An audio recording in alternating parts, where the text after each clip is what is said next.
Hello guys, good morning. എല്ലാവരും ഈസ്റ്ററൊക്കെ അടിപൊളിയായിട്ട് ആഘോഷിച്ചില്ലേ? എല്ലാവരും ഞങ്ങളെന്തേ വലിയ കുഴപ്പമില്ലാത്ത രീതിയിൽ ഒക്കെ ഈസ്റ്റർ ആഘോഷം കഴിഞ്ഞു കേട്ടോ. ഇത് പോയന്ന് എടുത്തതാണ്, പക്ഷേ എഡിറ്റ് ചെയ്തിടാനായിട്ട് ടൈം ഉണ്ടായിരുന്നില്ല കേട്ടോ. അത് കാരണമാണ് ഇപ്പോൾ ഈ വീഡിയോ ഇടുന്നത്. ഈസ്റ്ററൊക്കെ കഴിഞ്ഞു അല്ലേ? അപ്പോൾ ഞങ്ങൾ ഈസ്റ്ററിൻ്റെ അന്നേ പ്രാഗിലേക്കാണ് കേട്ടോ പോയത്. ഞങ്ങൾ ഈസ്റ്ററിന് കാലത്തേ ഇവിടെ നിന്ന് ഇറങ്ങി പള്ളിക്ക് പോകണം.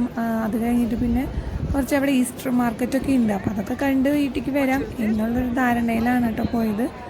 ഞങ്ങൾ പിന്നെ ഇവിടെ നിന്ന് ഞാൻ കാലത്ത് തന്നെ എണീറ്റിട്ട് എല്ലാ ഫുഡൊക്കെ സെറ്റ് ചെയ്ത് വെച്ചിട്ടാണ് ഞങ്ങൾ പോകാൻ നിന്നത്. കാരണം ഇവിടെ വരുന്ന സമയത്ത് വിശന്നിട്ടായിരിക്കുമല്ലോ വരിക. അപ്പോൾ പിന്നെ നമുക്ക് ഇവിടെ വന്ന് ഒരുമിച്ച് ഭക്ഷണം കഴിക്കാം എന്നൊക്കെ വിചാരിച്ചിട്ടോ.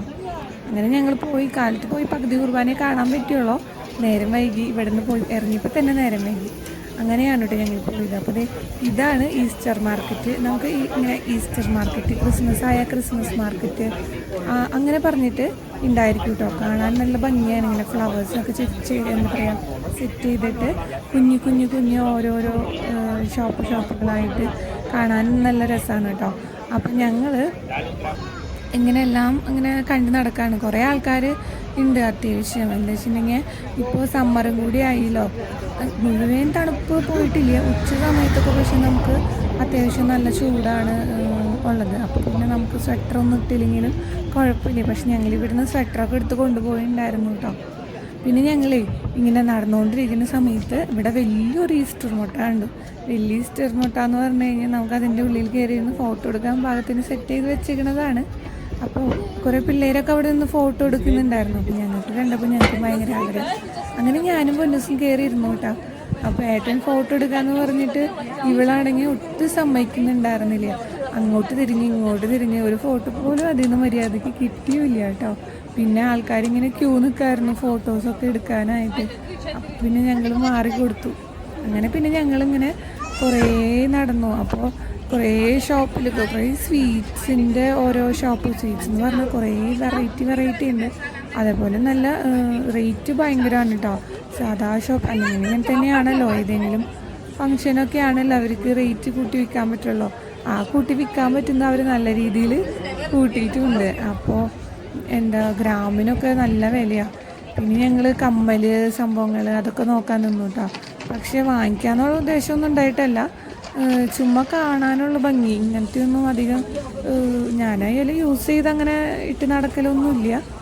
പിന്നെ ഈസ്റ്റർ മുട്ടകൾ കണ്ടു. അത് പക്ഷേ നമ്മുടെ എന്താ പറയുക, ഇത് കഴിക്കാൻ പറ്റുന്നതല്ല, നോർമൽ അവർ ഡെക്കറേറ്റ് ചെയ്ത് വെച്ചിട്ടുണ്ട് കേട്ടോ. പക്ഷെ ഇതൊക്കെ ഈസ്റ്ററിൻ്റെ അന്നിങ്ങനെ ആരെങ്കിലും വാങ്ങിക്കുമോ എന്നുള്ളതൊക്കെയാണ് ഒരു ഇത്. പക്ഷെ ആരും വാങ്ങിക്കണമുണ്ടായിരുന്നില്ല. നമ്മൾ കാണാൻ വേണ്ടിയിട്ടായിരിക്കും ചിലപ്പോൾ വാങ്ങിക്കുന്നവരും ഉണ്ടാവും. പെട്ടിയിൽ ബോക്സുകളിലാക്കിയിട്ട് അല്ലാതെ വെറൈറ്റി ഇങ്ങനെ കേട്ടോ ഞാൻ ഇങ്ങനെ കണ്ടിട്ടില്ല. കാരണം എന്താ പറയുക, ഈസ്റ്ററിനൊക്കെ ഇത്രയും ഈസ്റ്ററിൻ്റെ അന്ന് തന്നെ ആരും വാങ്ങിക്കുമോ? അന്നത്തേക്കാണല്ലോ ശരിക്കും നമുക്ക് ഈ സംഭവങ്ങളൊക്കെ സെറ്റ് ചെയ്യാനും ഡെക്കറേറ്റ് ചെയ്യാനൊക്കെ ആവശ്യം. അപ്പോൾ അന്ന് തന്നെ ഇതിങ്ങനെ ചിലവാകുമോ എന്നുള്ളൊരു സംഭവം കേട്ടോ. ചിലപ്പോൾ വാങ്ങിക്കുന്നവരുണ്ടാവുമായിരിക്കാം അല്ലേ. അങ്ങനെ ഞങ്ങൾ പിന്നെ നടന്ന് ക്ഷീണമെന്ന് പറയാനായിട്ടില്ല, നമ്മൾ മോർണിംഗ് തന്നെ ഇറങ്ങിയതല്ലേ. അപ്പം പൊന്നൂസിന് ഭയങ്കര ഇഷ്ടമായി. ആൾക്കിങ്ങനെ കിടന്ന് ഓടിച്ചാടി നടക്കാൻ കിട്ടുന്ന അവസരമല്ലേ. അപ്പോൾ അങ്ങനെ ആൾ ഭയങ്കര ഹാപ്പി ആയിരുന്നു. പിന്നെ ഞങ്ങൾ ഫുഡിൻ്റെ ഇത് രണ്ടാമത്തെ ഇതിലാണ് കേട്ടോ ഇങ്ങനെ കാണുന്നത്. അപ്പോൾ ഞങ്ങൾ വിചാരിച്ചു ഇത് വാങ്ങിക്കാമെന്ന്. പിന്നെ ഉള്ളതിലും കുറച്ച് വില കുറവൊന്നുമില്ല, ഒരു പൊടിക്ക് കുറച്ച് കുറവ് ഇതിനായിരുന്നു കേട്ടോ. അത് ചിക്കൻ സോസേജാണ്. ആ റെഡ് കളറിലുള്ളതാണല്ലോ ഞങ്ങൾ വാങ്ങിച്ചത്. ചിക്കൻ സോസേജാണ്. മറ്റേത് പോർക്കും പിന്നെ വെജിറ്റബിൾസും ഒക്കെ ആയിട്ട് ഇത് മാറ്റിയാണത്. പിന്നെ പോർക്കിൻ്റെ സോസേജ് അങ്ങനെയൊക്കെയാണ് കേട്ടോ. അപ്പോൾ ഈ ചിക്കൻ്റെ സോസേജ് അത് ഒരു ബ്രെഡിൻ്റെ ഉള്ളിലാക്കിയിട്ട് പിന്നെ നമുക്ക് വേണമെങ്കിൽ ആ പൈപ്പിൻ്റെ ഉള്ളിൽ നിന്ന് സോസ് എടുക്കാം. വേറെ ടൊമാറ്റോ സോസ്, പിന്നെ വേറെ ഏതോ സോസ്. ആ സോസുകൾക്ക് കയ്പും ചെറുപുളിയുള്ള ഒരു സോസ്. അതെന്ത് സോസാണെന്ന് എനിക്കറിയില്ല. പക്ഷേ അത് ഇതിൻ്റെ ഉള്ളിലൊക്കെ കൂട്ടി കഴിക്കുമ്പോൾ കുഴപ്പമുണ്ടായിരുന്നില്ല കേട്ടോ. പിന്നെ ഏട്ടൻ പോയി തൊട്ടടുത്തുള്ളൊരു മെക്ഡൊണാൾഡ്സിൽ നിന്ന് ഒരു ബർഗർ വാങ്ങിച്ചായിരുന്നു. അപ്പോൾ അത് രണ്ടും കൂട്ടിയിട്ടാണ് കഴിക്കുന്നത്. കാരണം ആ ടൈം ആയപ്പോൾ തന്നെ 2 മണി ആ ഒരു സമയമായി. അപ്പോൾ നമുക്ക് മനസ്സിലായി നമുക്ക് ഇപ്പോൾ ഒന്നും പോകാൻ പറ്റില്ല എന്ന്. അങ്ങനെ പിന്നെ ഞങ്ങൾ അതൊക്കെ കഴിച്ചു. നല്ല ടേസ്റ്റ് ഉണ്ടായിരുന്നു കേട്ടോ. എനിക്ക് ഭയങ്കര ഇഷ്ടമായി. അത് രണ്ടും കൂടി വന്നപ്പോൾ നല്ല രസമുണ്ടായിരുന്നു. ഞങ്ങൾ നിന്ന ടേബിളിൻ്റെ തൊട്ടടുത്തുള്ള ഒരു പെട്ടിക്കുട്ടനാണ് കേട്ടോ. അത് നല്ല വലുപ്പമുണ്ട്. അപ്പോൾ അതിനെ കണ്ടപ്പോൾ അപ്പുറത്ത് കൂടെ പോണ വേറൊരു പട്ടിക്കുട്ടീനായിരുന്നു. ആണെങ്കിൽ ഭയങ്കര കുറയായിരുന്നു കേട്ടോ. പക്ഷേ ഇവിടെ എല്ലാവരുടെ കയ്യിലും കുട്ടികളുള്ള പോലെ തന്നെ പട്ടിക്കുട്ടികളും കുറേ ഉണ്ടായിരുന്നു. അങ്ങനെ പിന്നെ ഞങ്ങൾ അതൊക്കെ കഴിഞ്ഞ് കയ്യിലൊക്കെ കഴിഞ്ഞ് പ്രിമാർക്കിൽ കയറിയിട്ടോ. അധികം സാധനങ്ങളൊന്നും വാങ്ങിച്ചില്ല, ജസ്റ്റ് 1-2 സാധനങ്ങൾ മാത്രം വാങ്ങിച്ചോളൂ. കാരണം അത്രയ്ക്ക് അങ്ങോട്ട് ഓഫർ ആയിട്ടില്ല. നല്ലപോലെ സമ്മർ ആവുന്ന സമയം നല്ല ഓഫറാവും. അപ്പം നമ്മുടെ വീഡിയോ ഒക്കെ ഇഷ്ടമാണെങ്കിൽ ഷെയർ ചെയ്യുക, ലൈക്ക് ചെയ്യുക, സബ്സ്ക്രൈബ് ചെയ്യുക.